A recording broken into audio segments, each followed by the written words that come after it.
Hello and welcome to It Is My Life Show with Felicity. Today's topic is Imams against domestic violence or domestic abuse. And to discuss this topic with me is a man. He's an Islamic counselor and founder of Imams Against Domestic Abuse, which is an international alliance of imams and scholars to end domestic abuse. And his name is Imam Abdullah Hasan. Please welcome him to the show. You're welcome. Thank you for having me, Felicity. So let me ask you, Imam Abdullah, what was your motivation to actually start this alliance or this movement of Imams Against Domestic Abuse?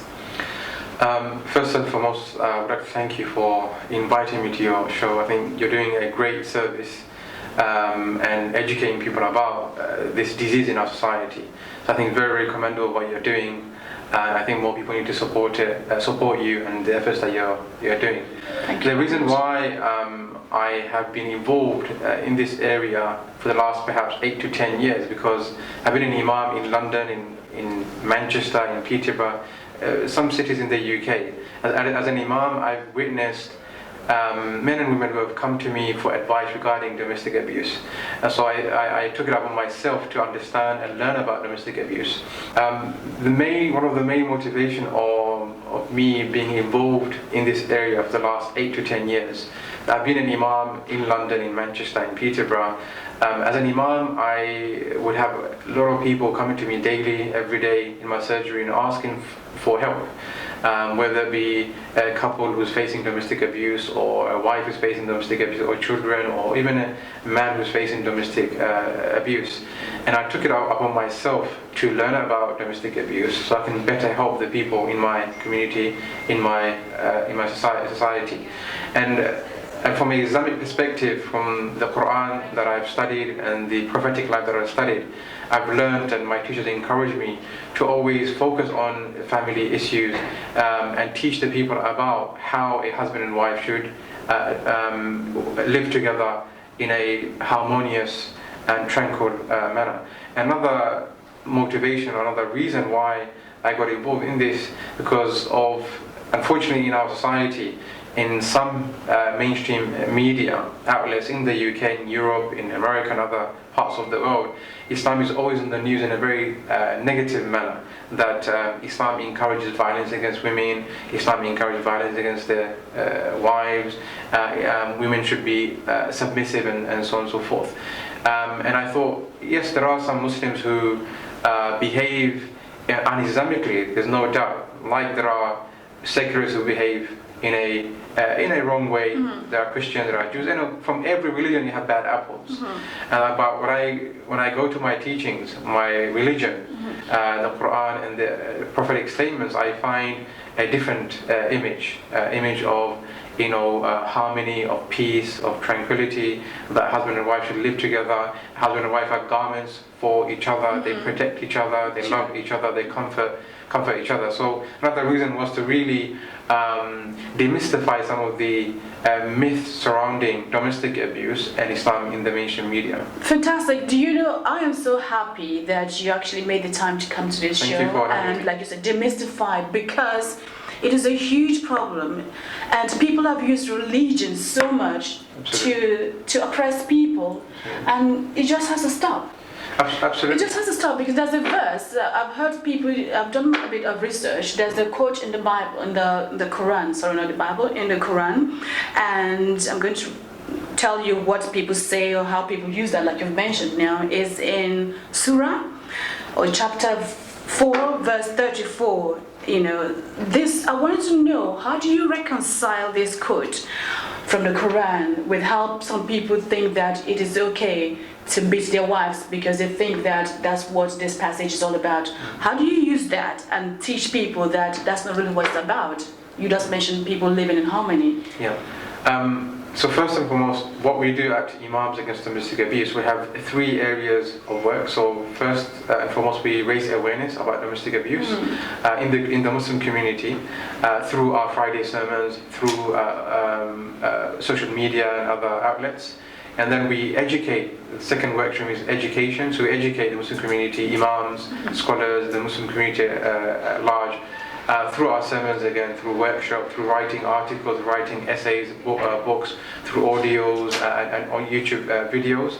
Again, how to recognize or the signs of domestic abuse, how to recognize the victim, and how best to help the victims of domestic abuse. And the other workshop we have is support, so supporting imams and supporting victims of domestic abuse and mosques in better tackling this issue in their own community. Again, through providing them basic help and basic information, basic training on how to tackle domestic abuse in the communities. Definitely, we need a lot more of education, which is what you're doing. Our main purpose is education, yes. raising awareness and education, providing that extra support. Yes. I mean, there are many agencies locally and nationally helping victims of domestic abuse.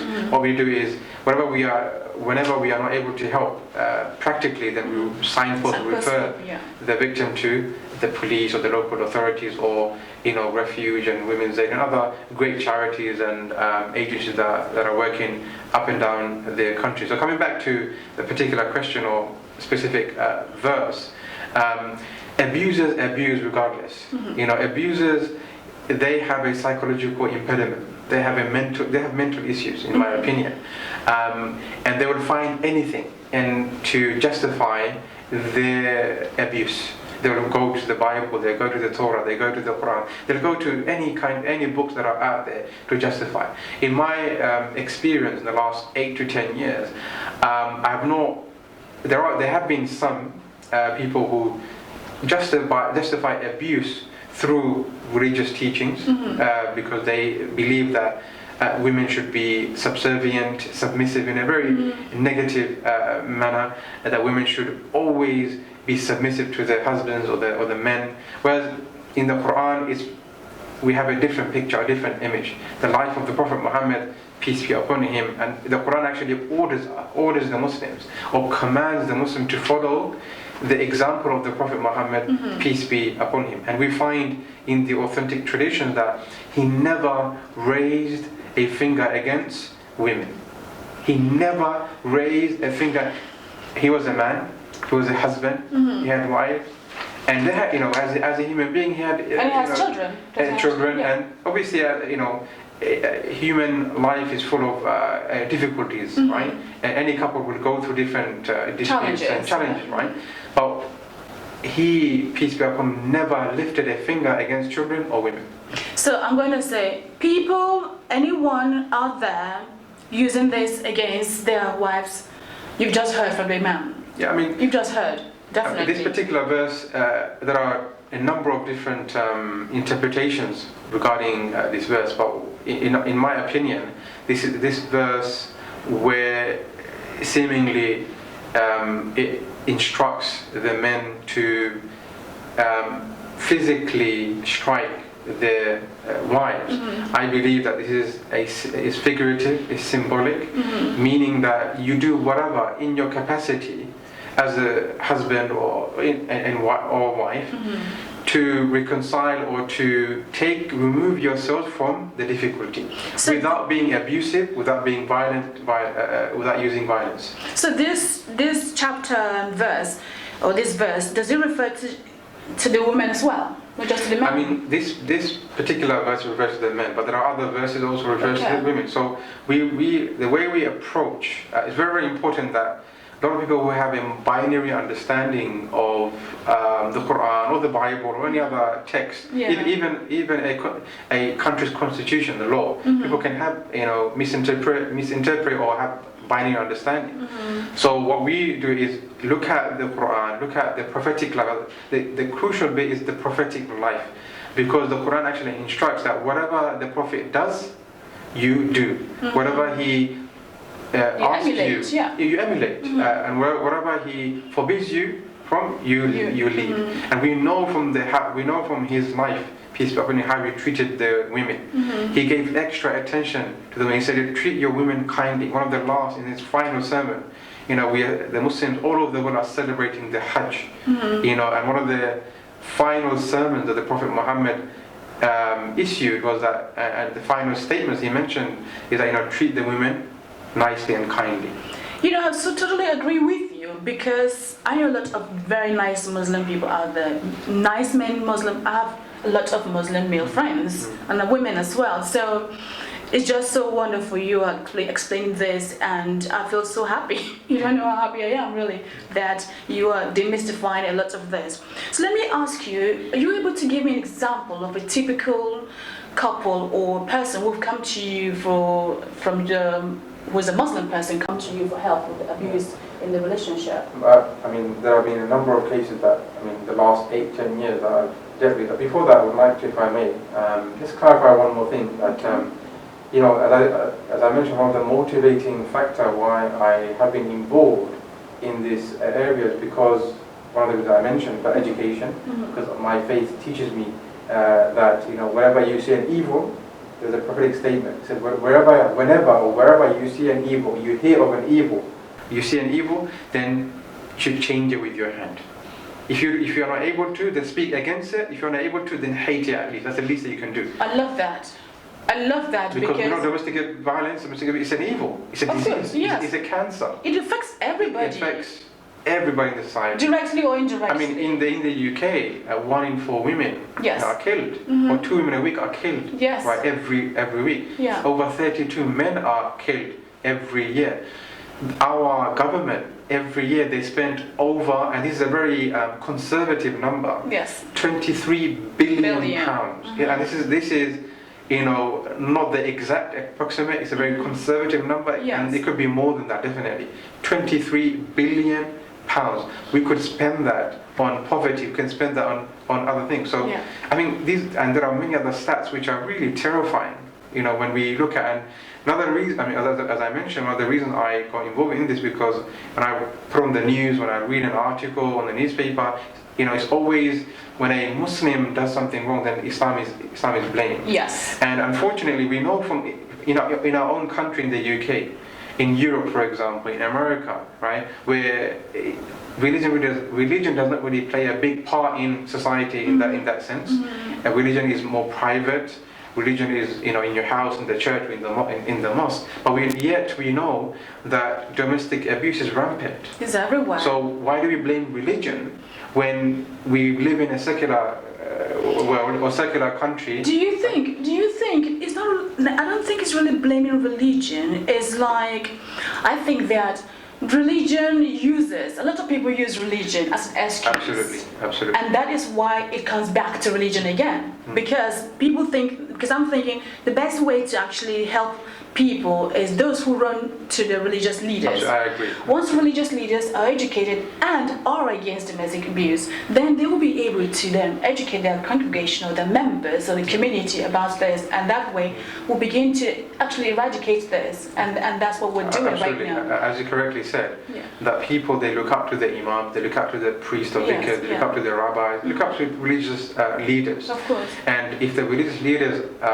if they are clear, if they're emphatic against this evil, and it's an evil in a society, if they're clear and categorical that it's an evil that they have to eradicate, they have to do their utmost best to eradicate, then people will feel more comfort that their leaders are doing something. The right thing.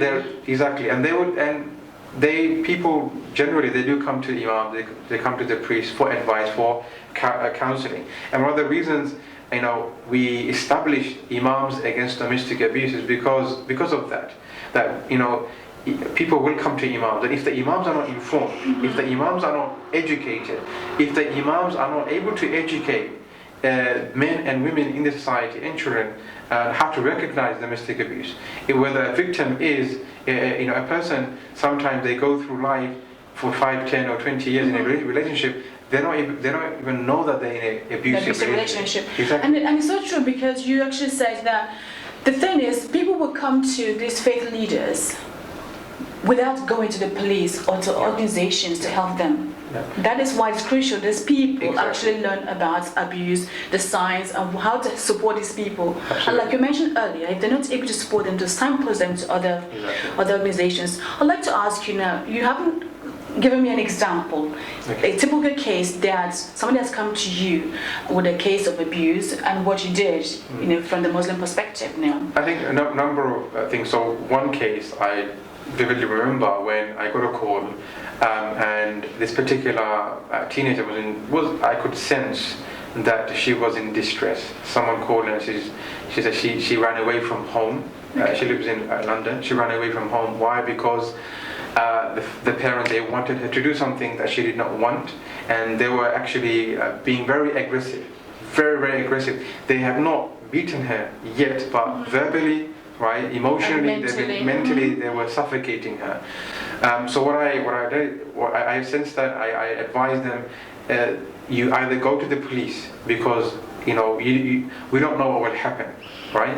The father or the parent, anyone in the family, they can lash out and they can seriously do a lot of damage. You go to the police, you call 999, you seek assistance, or you call refuge or domestic violence helpline, and they will provide you confidential assistance and advice. Yeah. And she done that, and I hope that she is well now. And other times, female members of the community, they will come and they will. Sometimes a lot of people would come and they would just want counselling. So I'm also an Islamic counsellor, and so I have two hats, the Imam hat and my counselling hat. So I would begin to counsel, and I realized that, hang on a minute, what you're saying me, these are signs of an abusive relationship. Are you aware that this is abuse from an Islamic perspective? But this is abuse, and a lot of the times, well, some of the time at least, people would say, I didn't realize this.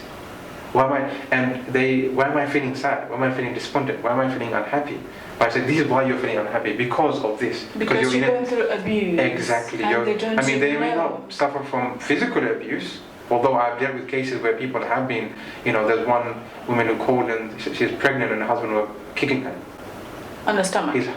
He was kicking her on the stomach. So, oh my goodness. And this is the most extreme that I've come across, most extreme. But a lot of the times it's verbal abuse.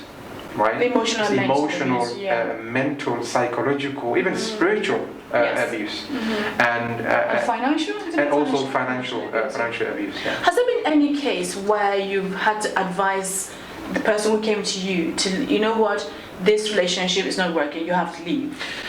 Thank God there have not been many. There has been one actually, where there actually was a man who was being abused, not physically, but emotionally, psychologically, even financially, he was abused. And I tried to counsel, mediate, but it was not working. It was not working, and I'm not in a position, to, as a counselor, I cannot tell people what to do, not to do, unless they obviously are in immediate, danger. Their life is in threat. Then obviously legally we have to inform the authority. So during this case, when I was dealing with that, I advised, you should consider, whether, if you are not able to reconcile, you went to professionals, you went to imams, you went to different scholars, and you're not able to reconcile between you and your wife, then you should explore or consider separation. And that's the only time. No, we're not in a position as counselors to do that. As a counselor, you couldn't tell them what to do. As an imam, could you tell them what to do?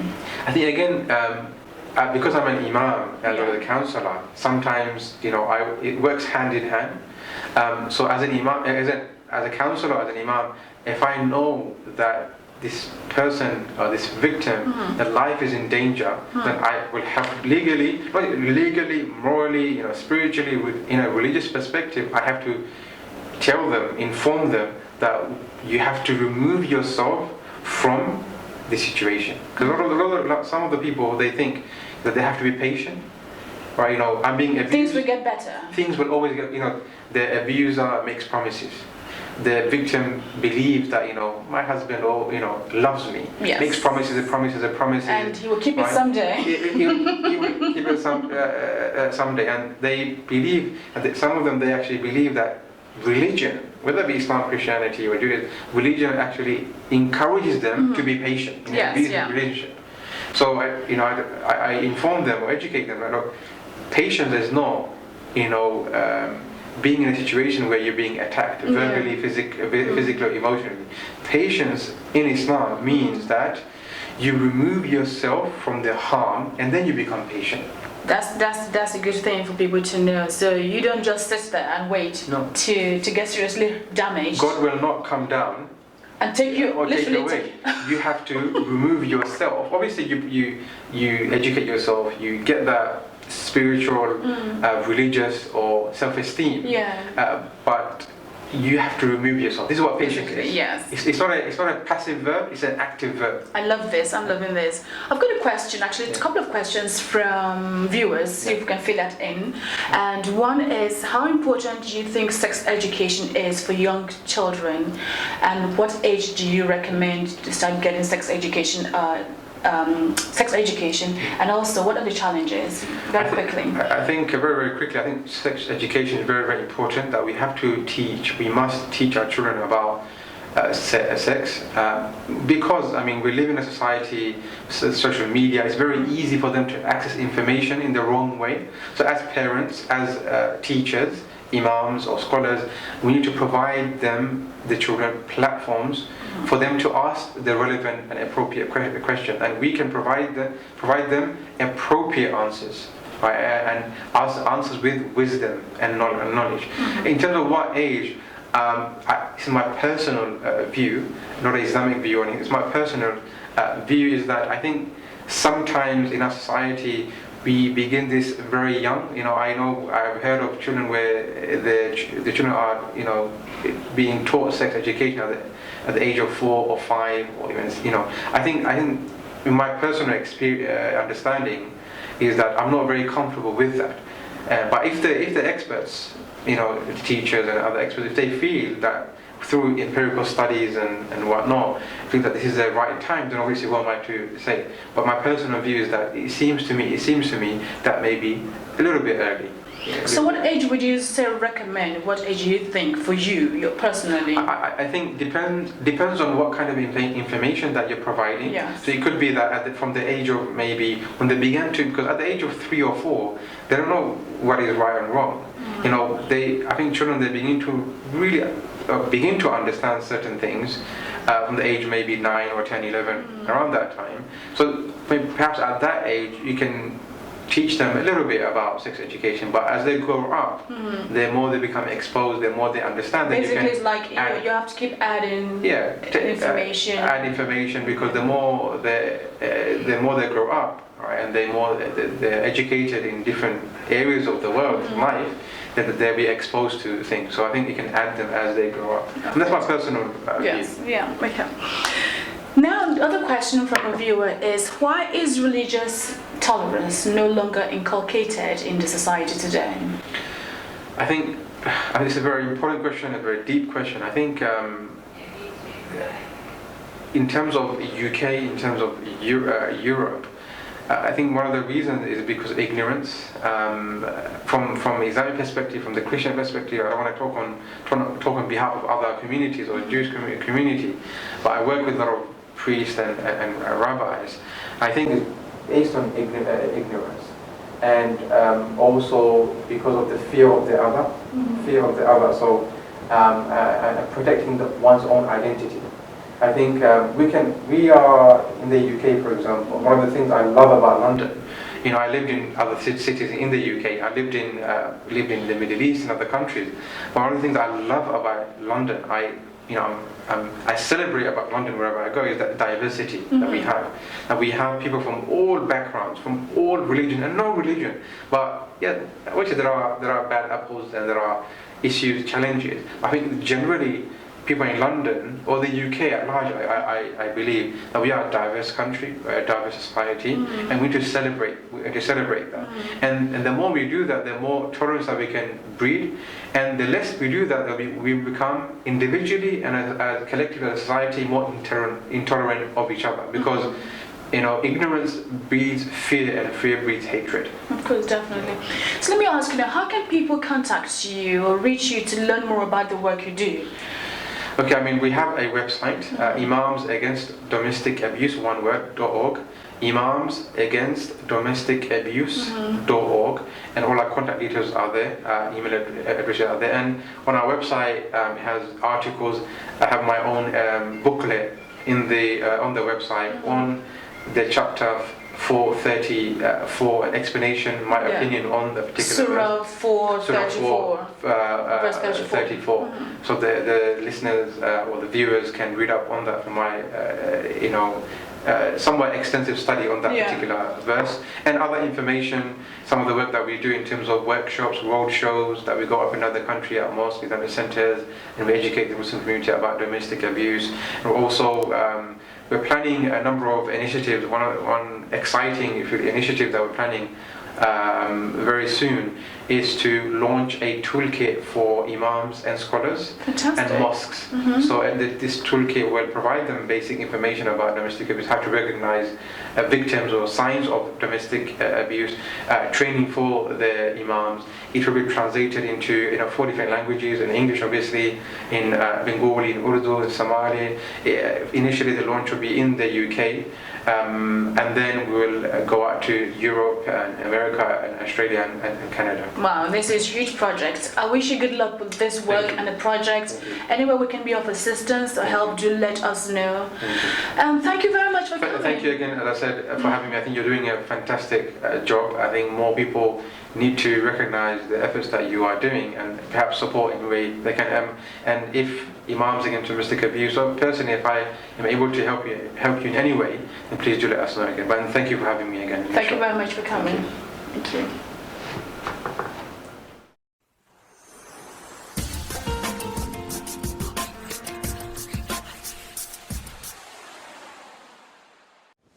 Now it's time for Felicity Recommends. Today I'm going to recommend that if you are going through abuse and you're from the Muslim community and you're thinking somebody's using religion against you or religion as a way of oppressing you or abusing you, you've just heard the Imam. I recommend you go to the website and contact them. You need to make sure you get help. Regardless of whatever religion you belong to, nobody should abuse you, and you too should not abuse anybody else. I don't think it's right for anyone to use to use religion as a way of oppressing or abusing others. Also, I'd like to recommend that everybody, especially if you're in a relationship, to get to understand what healthy relationship is, unhealthy relationship, and abusive relationship. Because like you heard from the Imam, a lot of people do not even know they're in an abusive relationship. So how would you know? If you don't know what the problem is, how would you know what the solution would be? So when you go figure out, actually, if you want, I've got a blog where I've written about healthy, unhealthy, and abusive relationship. Check it out from my website, and you can get this information. And that brings us to the end of the show, really. I'm quite happy that we've demystified a lot of things about the Islamic religion and domestic abuse. So what I'd like to do, on our website, itismylifeshow.com, you can visit, get some information. You can contact us using info@itismylifeshow.com. And also, on our YouTube page, what I'd like you to do is to SLS. What that means is to subscribe, like, and share the page so that we all get involved in this, because domestic violence affects each and every one of us directly or indirectly. So we all have to get involved to end this disease, like the Imam said, to end this disease called domestic abuse. So until next time, on It Is My Life Show with Felicity, live with love.